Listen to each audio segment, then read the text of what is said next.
Hello, everyone. This is Daniel and Paul, and this is your third episode. We really enjoyed recording our previous two episodes. Hope you listened to both of them. If you didn't, go ahead and listen. If you like it, leave a like and subscribe.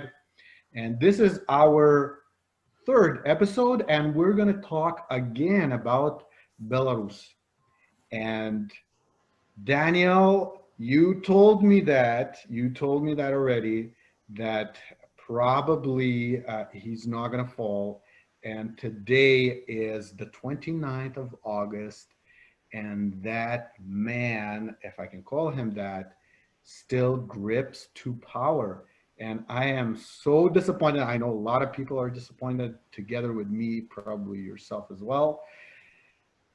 I don't understand why. How is he still has that grip over power? He is not representing the people. The people does not support him. It's almost like he's the president of the armed forces of Belarus, and nobody from outside except Russia, nobody recognized him as a legitimate president.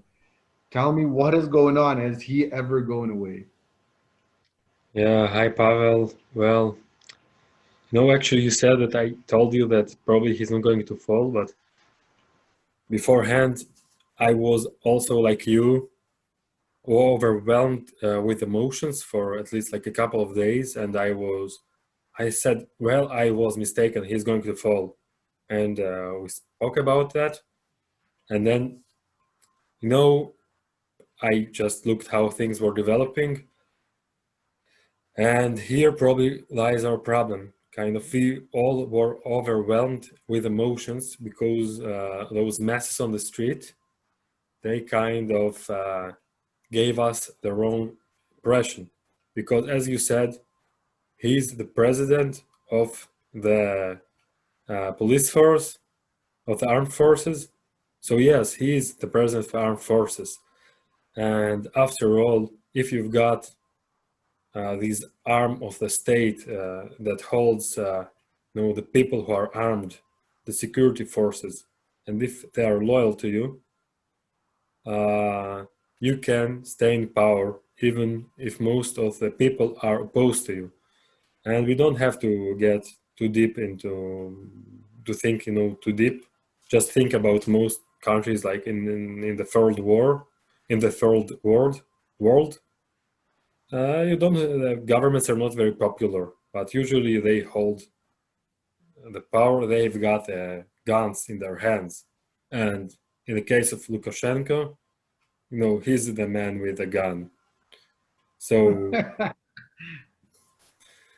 well, that's it. So I think that up to the point that he and his supporters, they will be the people with the guns in their hands, and his opponents will continue to believe in peaceful protest. He will probably stay in power at least for a certain period. And I'm not talking weeks. I'm talking more time. I don't want to believe this. I laughed. I was laughing out loud when you mentioned, he's the person that has a gun in his hand. So, there's a video of him. Actually, what the Belarusian people do is on the weekends, they that's their biggest show of power. They usually are somewhat around 200,000 people in the central of the capital, Minsk, and they just march to the government building, and it's a peaceful demonstration, right? And so what he did, and it's a very, I don't have words to describe it. It's just ridiculous. It's funny. It's sad. So what he did, he flew over this demonstration, actually not at the peak of the demonstration, right? Only when it was ending. He flew above it with a helicopter, and then he landed in a field inside the government building that was basically surrounded by his armed forces. Well, it wasn't the army, it was more like special police and stuff like that, but they were heavily surrounding that perimeter where he landed. And he got out of the helicopter with an AKM. So if anybody doesn't know, it's like a Kalashnikov assault rifle that you use in the army. And he didn't have a magazine to it, so it was, I don't know why he was holding that weapon. And his son looked like, it was ridiculous. It looked like he's from the movies, right? He got out of it and he looked like he's a part of a special forces. His son is 15, right? Just so that our viewers probably don't know. Uh, I don't know to laugh or to cry at that. I'm just wondering, what were you thinking when you were watching this video, and does it even mean anything? Well, actually, I was really perplexed seeing it because uh, one of the things that Lukashenko did the whole time was kind of to depict himself as the traditional, person who holds power. So uh, he could look very, uh, old school guy, but old school in East European style. It's not it's not old school in the style of drug some drug cartel. No, because it really looked like some Hollywood movie. We've got the villain, some crazy dictator or some crazy drug baron uh, who holds a gun. You've got spetsnaz, like special forces, around him, and he comes to his to the police and he tells them, "We are going to crush those bastards," and they clap. They have masks on their faces. You can't see anyone, and it really looked like a movie. Also, his complex, his government complex, is some like a huge building. It also looks like it looks like I don't know, kind of third rank, like some B minus shitty Hollywood movie with money on certain things, but not on the plot. Like they couldn't find a guy who will write them a normal script, but they had some connections with the military, so they could get a lot of guns and a helicopter. It looked completely crazy and stupid, especially once you consider the fact that you had, as you mentioned, all those unarmed people. And it's important, just to mention shortly that we think about protests, mass protests, and it's really mass protests because the population of Minsk, it's under 2 million people, and you have like 200,000 people gathered in the city center, so it's like 10% of the whole population. And if you think about some children or old age people, etc., so you've got a big chunk of the adult population in the city center. They're all unarmed, but they don't use any violence at all. So you've got those yellow gilets, how they call them, like in France. We've got some, riots, protests in the States, but people who break into shops. Certainly not all of the protesters, but some fraction of them. But it doesn't matter if you have like 1 or 2% of the protesters. It's still like thousands of people who take part in riots, who fight with the police. But not in Belarus. They didn't smash. They didn't smash a single window. They didn't steal a single, Coca-Cola bottle.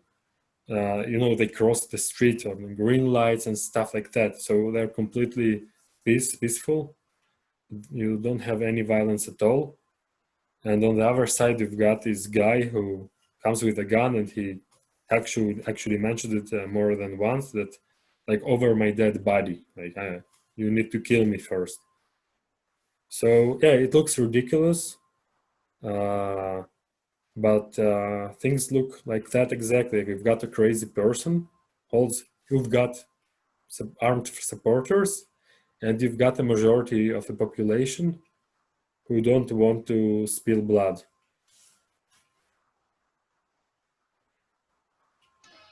Yeah, it's you know, I sorry, just one second.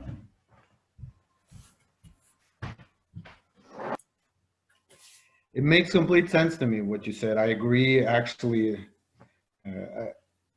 you know, it's ridiculous. And those spetsnaz, the special forces, you know, they swore to protect not Lukashenko.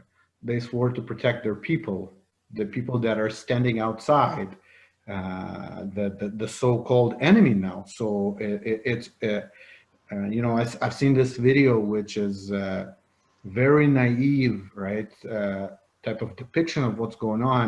You see the crowds nearing the Spetsnaz, and one of them is standing with a guitar and singing "Freedom" or something like that, some type of song, and he's getting closer and closer, and he's just singing with a guitar, right? Those are the enemies that Lukashenko wants to crush, right? So to me, you know, I I don't have words sometimes to describe the ridiculousness of that. I agree that it looks like a movie and like a villain or whatever. I'm pretty sure he didn't want to look like in a movie. He wanted to scare people, but or maybe he's not even thinking anymore. So I was wondering. I really hope that this whole situation can be solved peacefully.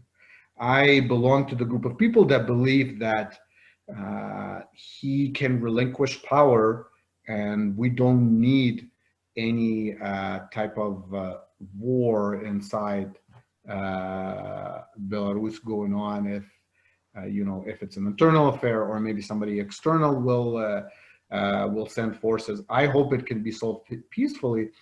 And to that, I'm wondering if, for example, you know, Europe decides to put sanctions on, should they put sanctions on Belarus economy? Should they put sanctions on Lukashenko himself? Is it even possible to do sort of, you know, applying sanctions that hurt only Lukashenko? So I'm just curious, what do you think about that, sanctions? Well, I think that sanctions, it's a very problematic thing, like because in a certain sense you can say we've got an evil regime like Iran or you know some other country like North Korea, and then you say those regimes are bad, and it's difficult, you know, it's difficult to argue with that. But in most cases, the main idea and actually the also the main message of Lukashenko, at least now, what he says is that some evil forces from outside of the country, they want to destabilize the state, they want to ruin him from outside, and they use like some stupid, they use their agents and they use some stupid people from within.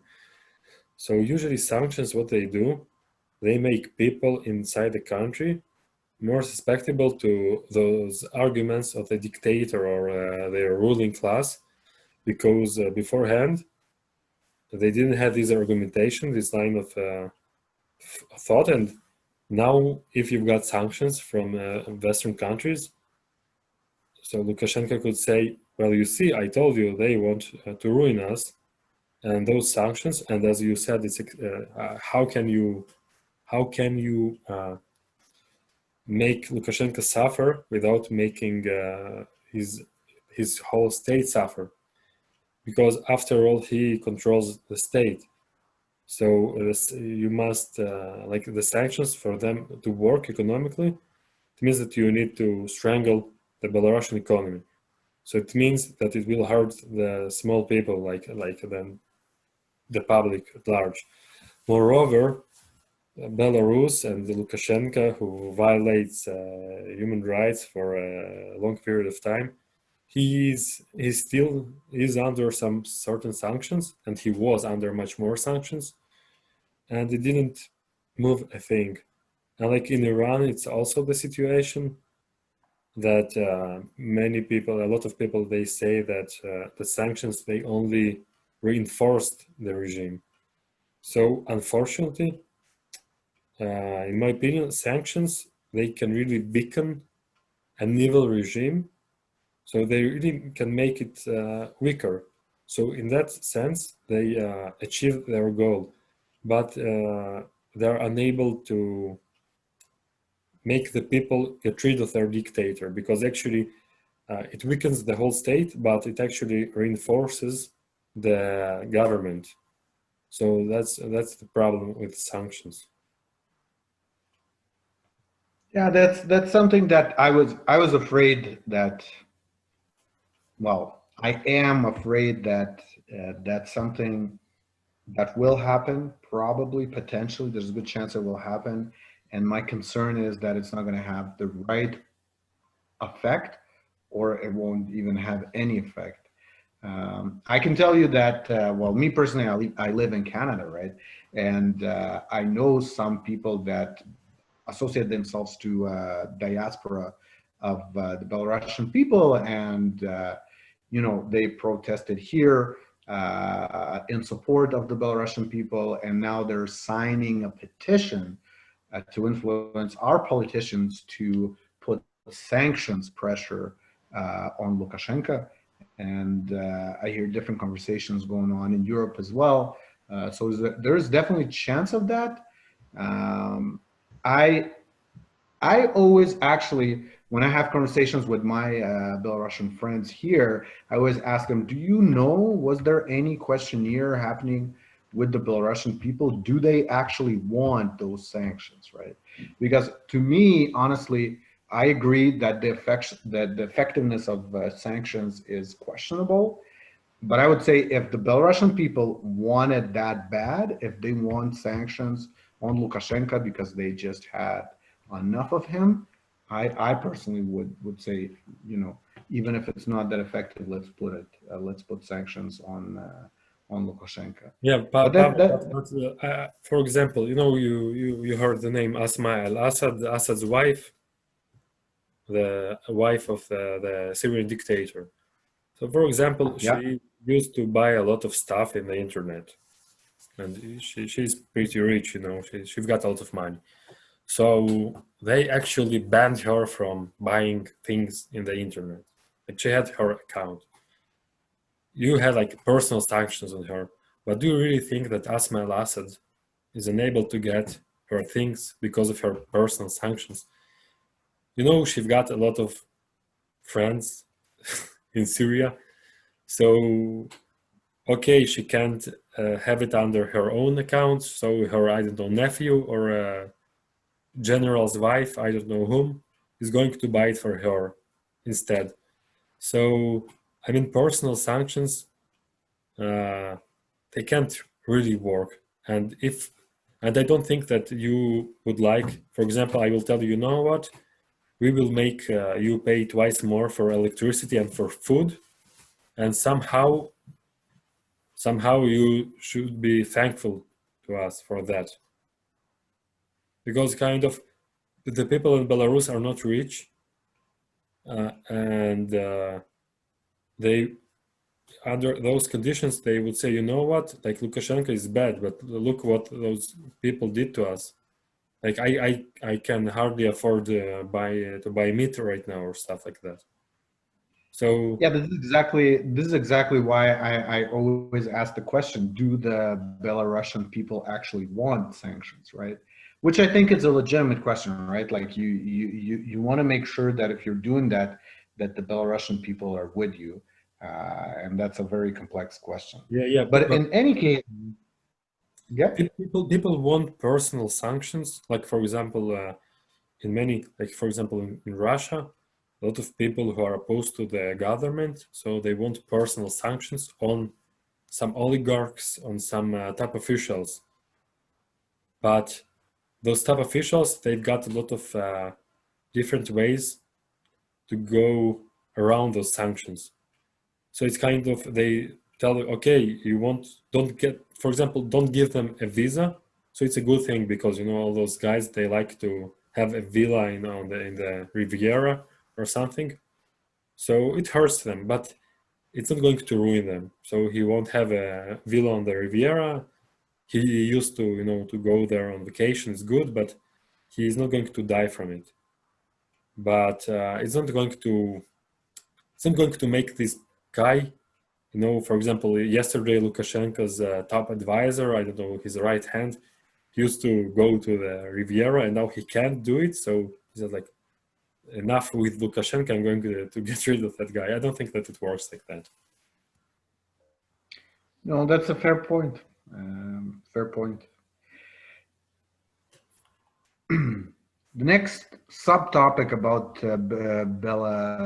Belarus that I wanted to talk about, I wanted to ask, did you hear what Putin said about the Belarusian armed forces and how they're acting in the current situation? And then my question for you is, can, can you explain to us? Well, we talked in our first episode about how actually Putin doesn't probably like Lukashenko, and Lukashenko probably doesn't like Putin. But can you tell us, could Putin have said anything else but what he said? Because it seems like his strategy almost dictates what he will say, even though he might agree or disagree with it. Does it make sense to you what I'm asking? Yeah, sure. So what you are actually saying, you've got like a dictator's solidarity, and you can hate a specific dictator, but he's a dictator and I'm a dictator. And like, for example, Marx used to speak about the solidarity of the working class people. So people of the working class unite, like the workers. You don't care about borders. You've got only the solidarity. So for Putin, he's kind of he grew up in the Soviet Union, so he knows what's solidarity between the same class people. Like, you don't have a lot of dictators in our world, and in Europe you've got only two. Like, you've got only Putin and Lukashenko, and they must stick to each other in those hard times.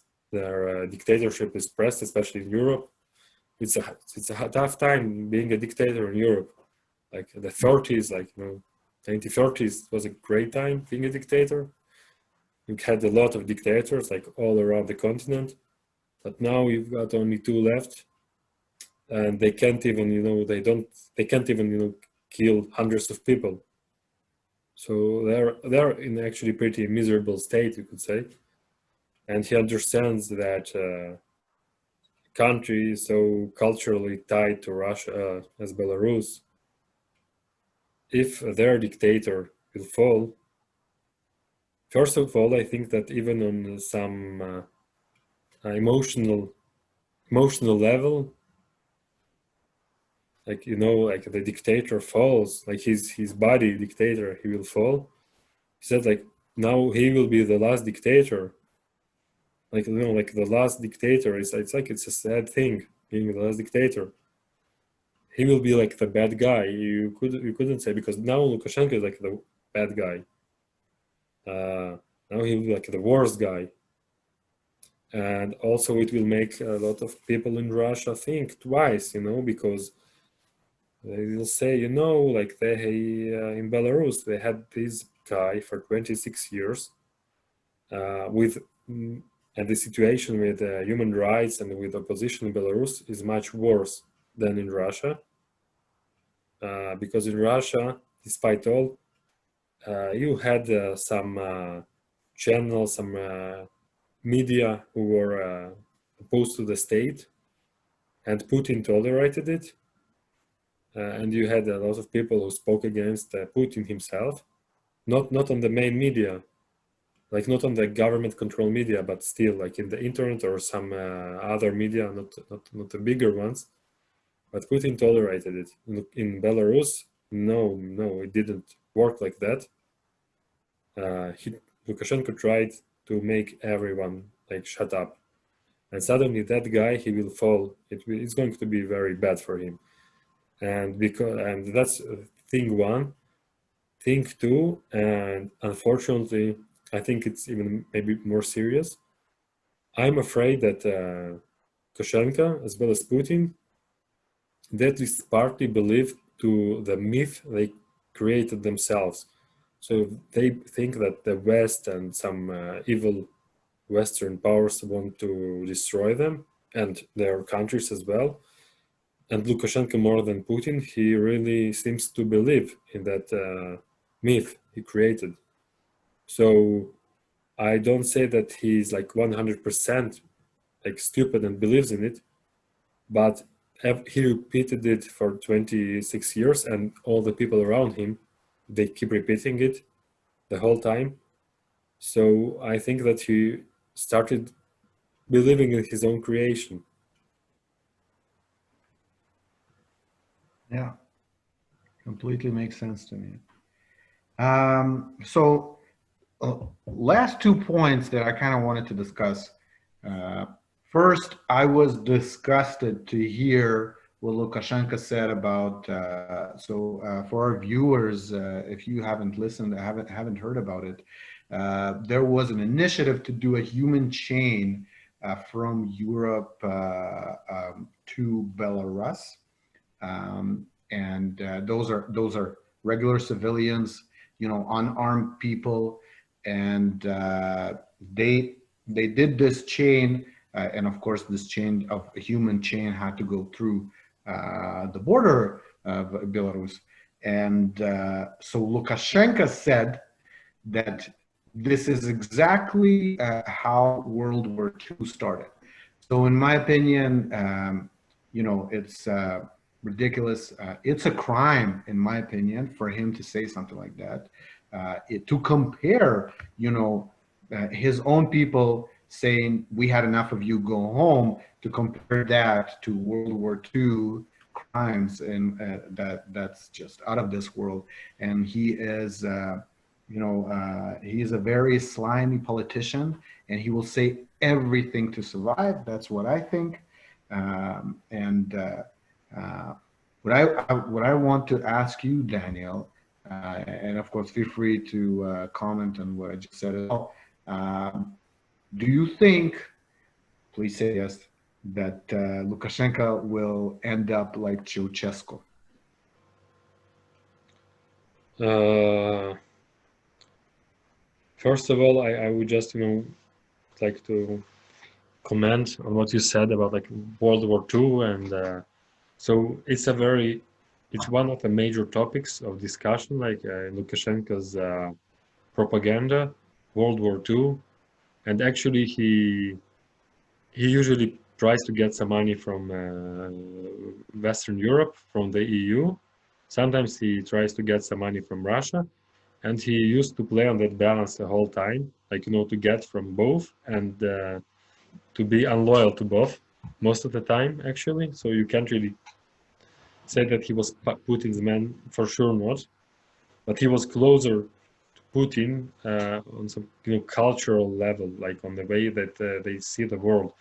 And every time that he came to Putin or to Russia, so he always tried to play this the Second World War card, and he always tried to depict Belarus as the country that defends Russia from aggressive measures from the West, kind of like the forepost, like he's like the only he's able to stop the panzers, so like the Angela Merkel and the NATO fascists, the gays, yes, like they always speak like, Europe. You've got only fascists and gays, and it's kind of strange because actually fascists they usually didn't like gay people, but now you've got gay fascists in Europe. That's the way they describe it. In any case, you've got those gay fascists who want to ruin Russia, and only Belarus stands on their way. And like you said, you think that he's going to say everything to stay in power.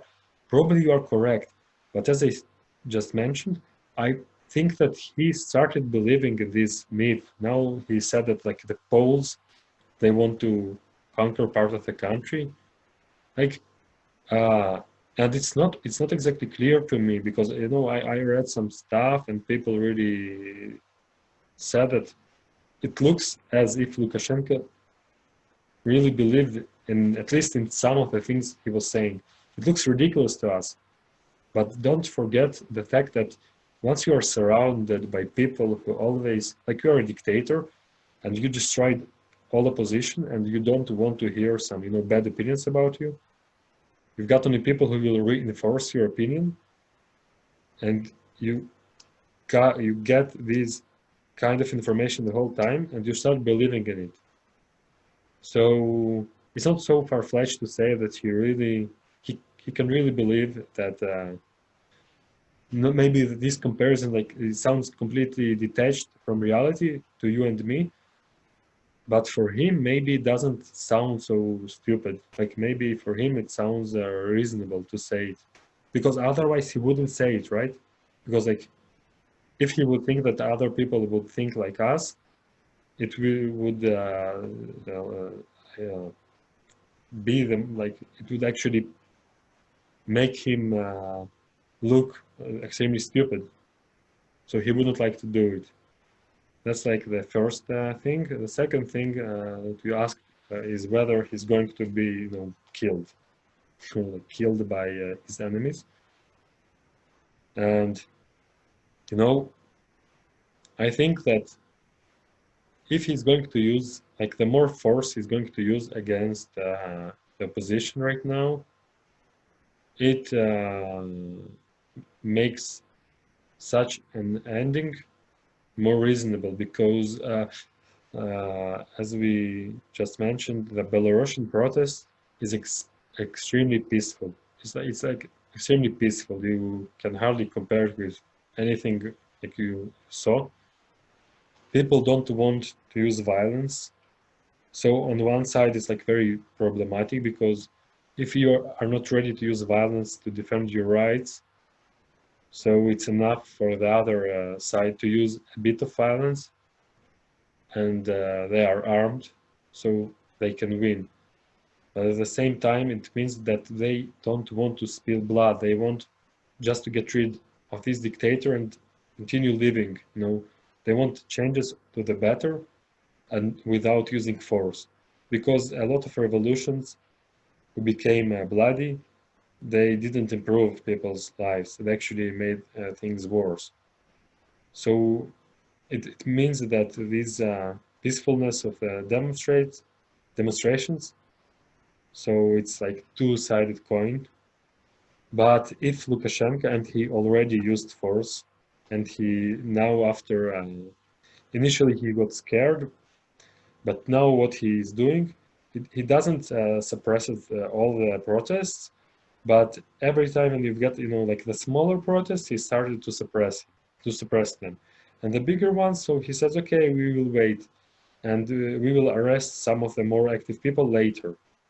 So he got smarter, but still, even if he will succeed staying, in power right now, the fact that he used force and probably, and as far as I can understand, as much as I can understand his psychology, at a breaking point, then he will think that now it's the time, to use brutal force one last time in order to make people fear him, so they won't get to the street next time, and maybe it will happen like in 2-3 weeks. Why, if the demonstrations will be much smaller, like the big Sunday demonstration, if it will be much smaller than they used to be in the last couple of weeks, he will try to beat those people. It will be remembered by the people, and probably next time things will erupt. People will not be as peaceful as they are right now, and they will remember what he did. And it's a certainty that if he will win, he's going to arrest at least hundreds of people and maybe thousands. Many of these people will spend a lot of time in prisons, and probably they will be brutalized there. They will be beaten, and they will be very angry. And if he won't be able to flee to Russia, and I don't know who else is going to provide him shelter. It's so I think that it's possible that I don't know if he will be like shot on the spot like Ceausescu, but probably he will either spend his last years of his life in prison, or he will die from a violent he will die a violent death. Interesting. Well, we'll have to wait and see what will happen with him. Okay, thank you very much, Daniel. This was our third episode, another update and discussion about Belarus. Very interesting. I hope you guys enjoyed it as well. And until next time, this was Paul and Daniel. Bye bye. Bye bye.